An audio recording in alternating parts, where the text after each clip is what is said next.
Hey gang, it's your buddy Plant. Today I show you how to make butterscotch schnapps. So let's go.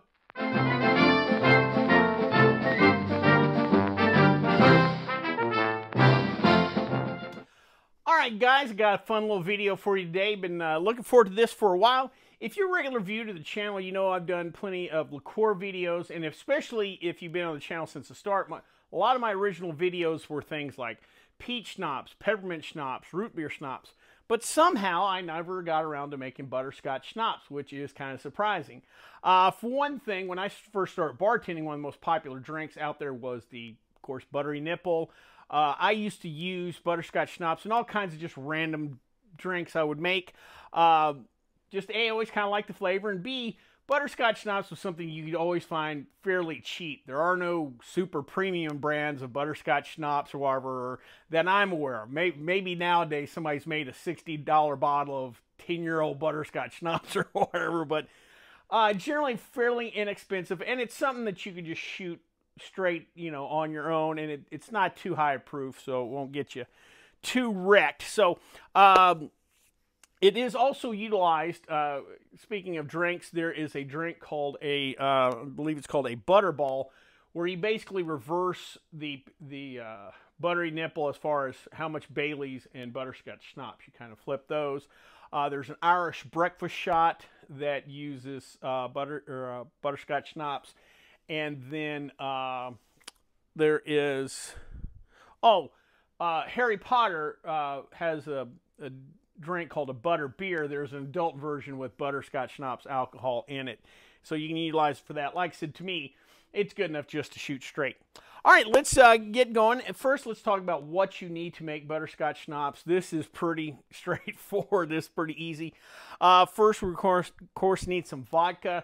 If you want a higher proof, you could use Everclear. I would discourage you on this one. Butterscotch schnapps is fairly lower proof. It's kind of meant to be like that. It's meant to be a complimentary, either a complimentary liqueur in a cocktail or just a nice, easy shooter. We're going to need some sugar. We're making American-style schnapps, which has sugar, not the drier European schnapps. A little food coloring, obviously, for color. And then some butterscotch extract. Now, the one I got here is from a specialty shop that, you know, for high-end wedding cakes and stuff, and it's a little more concentrated than what you would find in a grocery store. You know, your bottles of vanilla extract or almond extract, like McCormick brand or whatever. This is a little more concentrated, but you can use either one, whatever you can get a hold of, just some butterscotch extract. All right, well, that being said, let's make some butterscotch schnapps. All right, gang, one of the first things we're going to do is create our sugar solution first. If you watch these videos, we're going to yield roughly a quart of total volume of, or we're going to yield a pint of total liquid. We're making a pint of butterscotch schnapps. We're going to make a cup of our simple syrup, which is basically 1 cup water to 1 cup sugar. Always remember 1 to 1 in dealing with these. Now, I will say this, and I've gotten some feedback. If you want it sweeter, you can make something called rock candy syrup, which is basically the same. You know, this is a simple syrup.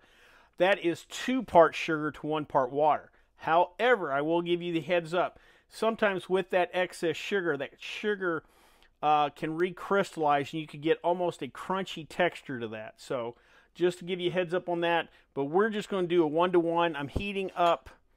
I've got some. I got 1 cup of water heating up. I'm going to go ahead and put in my 1 cup of sugar, and then we're going to start to stir. And you just want to get this blended. Remember, we're adding spirits, so sanitation shouldn't be a huge concern to you. If you want it to, you could bring this to the boil, but I just say heat it up enough to where you get the sugars completely incorporated. So let me do that, and then I will take it off the heat, and then we'll go to our next step. All right, gang, while we're allowing our sugar solution to cool, we'll get to the next part. First thing, we're going to take our 1 quart mason jar, and we're going to add 1 cup of our vodka in there. Next, we're going to take yellow food coloring, and we're just going to add about 8 drops. You don't have to get too specific, but 1, 2, 3, 4, 5, 6, 7, 8. Yep, maybe a little maybe add a little more color. Next, we'll add our butterscotch extract. Remember, this is a little higher concentrated. If you have the regular kind of store-bought butterscotch extract, the measurement is about 1 1/4 teaspoon. Since this claims to be about 4 times stronger, we're going to do just a little less than half a teaspoon of the extract. We can always add a little bit more if we want it to in there. Go ahead and dump that in and give her a quick smell. Ooh, that is pretty intense butterscotch. All right, so I'm going to let this sit for a minute. When this simple syrup cools, we're going to put it in together, shake her up, and we'll come back to give her a try. All right, gang, that was nice and simple.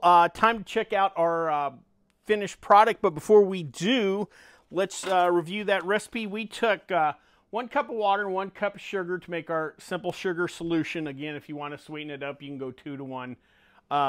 But I advise 1 to 1.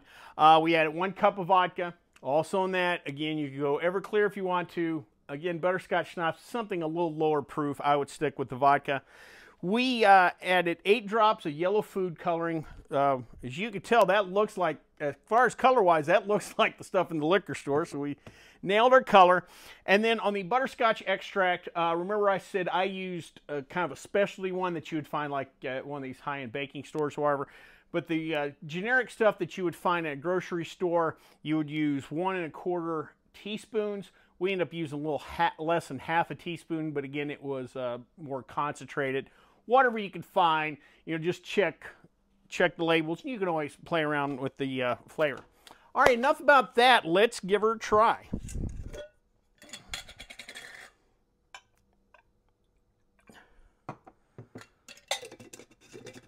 All right, lid. That's butterscotch on the nose. We can't deny that. I mean, I get it, obviously low the alcohol too. We are probably at somewhere around, we got slightly more than a pint of total volume, so we're probably slightly below 40 proof on alcohol, but we've got a little more than a pint of probably mid 30 proof peppermint schnapps. Let's go in.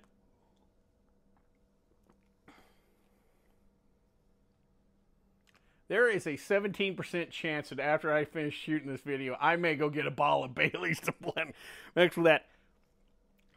Kid, that's pretty good.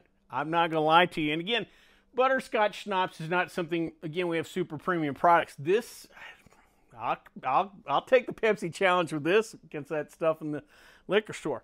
Just real nice, easy.